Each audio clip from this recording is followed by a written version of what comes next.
आदेश विश्व।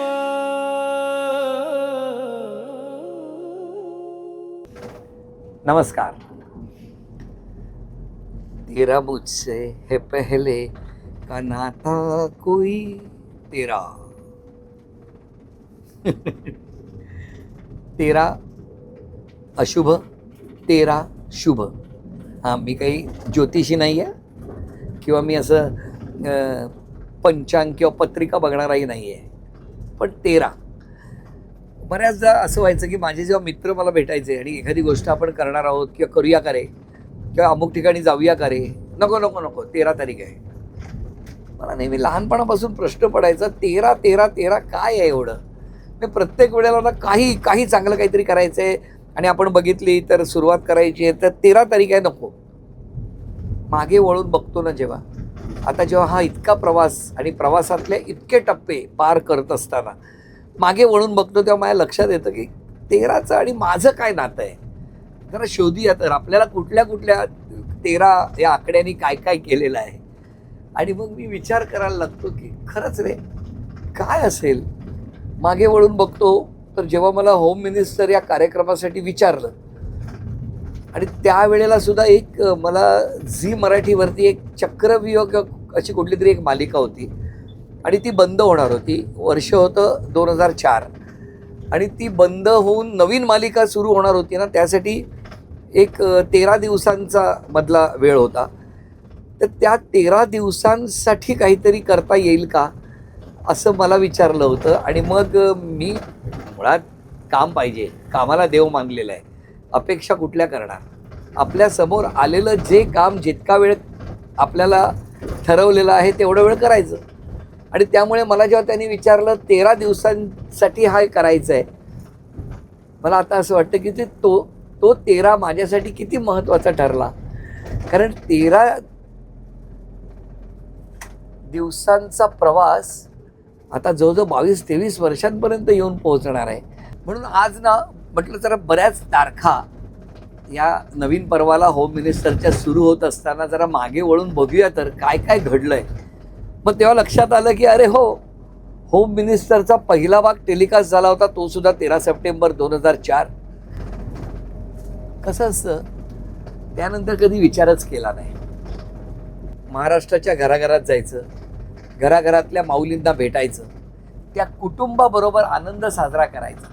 आणि हे सगळं करत असताना या नव्या पर्वाची सुरुवात होत असताना सुद्धा आज ज्या ज्या गावांमध्ये मी जातोय मला प्रकर्षाने ना महाराष्ट्राचे संस्कार आणि संस्कृती बघायला मिळते. म्हणजे आज मी मुरगुड नावाच्या जेव्हा गावात जातो आणि त्या गावात गेल्याबरोबर पहिल्या घरापासून एक वेगळे संस्कार बघायला मिळाले. काय होते संस्कार तर प्रत्येक जण तुम्ही आमच्या गावात पहिल्यांदा आलायत म्हणून हातावर साखर आणि पाण्याचा ग्लास किंवा तांब्या पेला ज्याला म्हणतात फुलपात्र ते देऊन पाणी, एक घोट तरी पाणी प्या. अरे बापरे. बरं, एका घरातून पुढे गेलो, दुसऱ्या घरामध्ये लाडू दिलेला आहे, कुणीतरी काहीतरी घेऊन आलेलं आहे. दुतर्फा घराघरातून हे स्वागत होत आहे. मला असं वाटतं की हे संस्कार ना आपल्याला प्रत्येक गावात अनुभवायला मिळतात, जे आज मला मिळाले. आणि मग खरंच या 2 वर्षात मी काय मिस केलं तर हे प्रेम मिस केलं. या 2 वर्षात मला जाणवलं नाही पण आता खूप जाणवत आहे. जेव्हा ते औक्षण केलं जातं, तुमच्या लक्षात येत असेल आत्तासुद्धा कपाळावर जर बघितलं तर ही लाल रंगाची रेषच ओढली गेलेली आहे.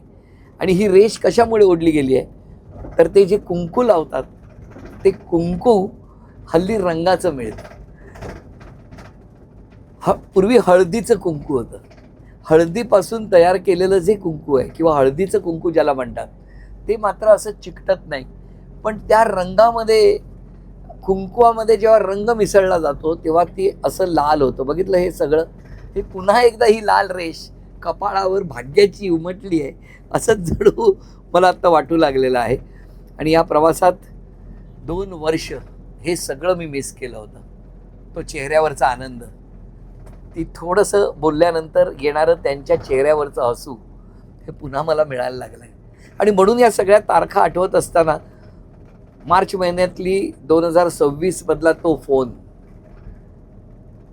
झी मराठीच्या प्रोग्रॅमिंग हेड कल्याणी, झी मराठीच्या बिझनेस हेड हेमा आणि त्याचबरोबर एक्झिक्युटिव्ह प्रोड्युसर संदीप, या तिघांनी केलेला तो फोन की बरीच विचारणा होते आहे, आदेशदादा आपण जायचं का पुन्हा महाराष्ट्राच्या घराघरात. पण आपण बऱ्याचदा असे असतो ना की कमिटमेंट हा आपला फार महत्त्वाचा गुण असतो आणि एखाद्याला शब्द दिला की तो शब्द पाळणं हे तर संस्कार आहेतच. आणि त्यामुळे काय करू, कमिटमेंट दिलेल्या होत्या. पण एवढं म्हटलं की घरी जायचं असेल, लोकांना भेटायचं असेल तर जरा कमिटमेंट वारीनंतर, म्हणजे वारीपर्यंतच्या माझ्या कमिटमेंट आहेत, आषाढ वारीपर्यंतच्या, त्यानंतर काही करू शकलो तर आपण बघूया. आणि मग सुरूच झाला तो प्रवास. 13 मे 2026, पुन्हा 13 तारीख. म्हणजे बघा 13 ही चौथी 13 आली मे महिन्यातला, म्हणजे मे महिना होता, 2026 होती आणि 13 तारीखच होती. पुन्हा एकदा या सगळ्या टीमशी माझा संवाद झाला आणि पुन्हा तो दिवस ज्या दिवशी मी होकार दिला, होय ठरलं. कारण एकदा शब्द दिला की दिला, आणि तो जो शब्द दिला ती तारीख होती 13 मे 2026. मुद्दाम लिहून ठेवल्या त्या तारखा, ह्या बघा अशा, त्या तारखा बघून सांगतोय मी. आणि मग 13 मे 2026ला हे दिल्यानंतर केसरीची मायफेअर लेडी, आणि त्या मायफेअर लेडीची धमाल करून परतलो. आणि जून महिना कधी उजाडला कळलंच नाही. सगळी धावपळ सुरू झाली होती, बांधाबांध सुरू झाली होती. हे काम म्हणजे होम मिनिस्टर कसं करू शकतो त्याची योजना आखायला सुरुवात झालेली असतानाच माझ्यासमोर तो कागद आला. तो कागद म्हणजे अर्थात या औपचारिक गोष्टी असतात की त्या कागदावर मी सही करायची.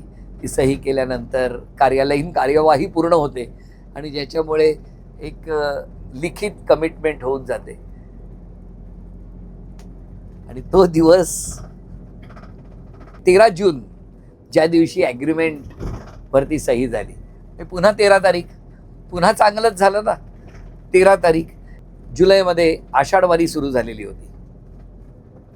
आता आषाढ वारी म्हटल्यानंतर विचार करा, यंदा हा कार्यक्रम आदेश बांदेकर तुम्ही आमच्यापर्यंत पोहोचवणार का, असे प्रश्न येऊ लागले होते.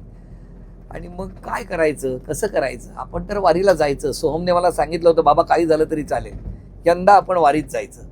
आणि आम्ही वारीत जायचं ठरवलं, वारीला निघालो सुद्धा, आणि अख्खी टीम आमची तयार झाली. आणि वारीला जात असताना मग यूट्यूबवरून, आपल्या चॅनलवरून, आदेश विश्ववरून घराघरात वारी पोहोचवायची. तेव्हा मला कोणीतरी सांगितलं, यूट्यूब जर तुम्ही व्यवस्थित केलं आणि लोकांनी आशीर्वाद दिला तर मॉनिटायझेशनसुद्धा होतं. हे काही मला माहीत नव्हतं, पाठी कोरी होती. पण तुम्हाला सांगतो, मॉनिटायझेशनचा मेलसुद्धा मला आला ज्या दिवशी मी जेजुरीमध्ये होतो. आणि तो दिवस होता 13 तारीख, 13 जुलै 2026. बघा, सगळीकडे जिथून लक्ष्मी येणार अशाच सगळ्या सुवर्ण गोष्टी घडत होत्या त्या 13 तारीखला. आणि हे सगळं करत जेव्हा पुढे निघालो तेव्हा एक दिवस खूप आनंदाचा होता. एसएल विजन या आपल्या कंपनीने 100 वर्ष पूर्ण केली. आता विचार करा, 100 वर्षाची पूर्ततेचा कार्यक्रम, त्याचं यजमानपद झी मराठीकडे. आणि झी मराठीने आम्हाला सगळ्यांना बोलवलं होतं. मी सुद्धा 2 वर्षाच्या सुट्टीनंतर झी मराठीच्या त्या सगळ्या आमच्या कुटुंबाला भेटायला गेलो होतो. आणि तेव्हा एसएल विजनचे सर्वा सुभाषचंद्रजी गोयल, आदरणीय व्यक्तिमत्व, त्यांच्यासोबत काही क्षण संवाद साधण्याचं भाग्य लाभलं. त्यांच्या शेजारी बसायचं भाग्य मला मिळालं. पदरावरती जरतारीचा मोर नाच राहावा, संसारातून वेळ काढून खेळ खेळूया नवा. होम मिनिस्टर असं त्या सगळ्या टीमने गायल्याबरोबर जो काही प्रेक्षागृहामध्ये जल्लोष झाला तो आशीर्वाद होता. होम मिनिस्टर पुन्हा सुरू होत आहे याचा तो घंटानाद होता. आणि खरं आहे, बघितलं तर ती तारीख होती 13 ऑगस्ट 2026. विचार करा, असा हा प्रवास. हा 13 13 13 13 13 13. मग 13 अशुभ असूच शकत नाही. मला असं वाटतं त्या तारखेकडे, त्या अंकाकडे आपल्या बघण्याचा दृष्टिकोन कसा आहे किंवा त्या दिवशी आपल्या बाबतीत काय घडलं आहे त्याच्यावरून आपण ते ठरवत असतो. आणि आता बघा ना, 1 आणि 3 13 म्हणजे अंक कसे 1 आणि 3. आणि आता होम मिनिस्टरच्या दुसऱ्या पर्वाची सुरुवात होत आहे. ती तारीख आहे 3 आणि 1. म्हणजे 1 ने 3 ची जागा घेतली आहे आणि 3 ने 1 ची जागा घेतलेली आहे. आणि 31 ऑगस्टला संध्याकाळी 6 वाजता होम मिनिस्टरचं हे नवं पर्व सुरू होत आहे. मग मला सांगा, 1 3 13 31 हे सगळे अंकच आहेत. आपण त्याच्याकडे अंक म्हणून बघूया. शुभ अशुभ याच्या गणितात ते नको मांडूया, कारण सगळ्यांचं सगळं चांगलं होत असतं. कुठलंही अक्षर, कुठलाही शब्द आणि त्याचबरोबर कुठलाही अंक वाईट नाही.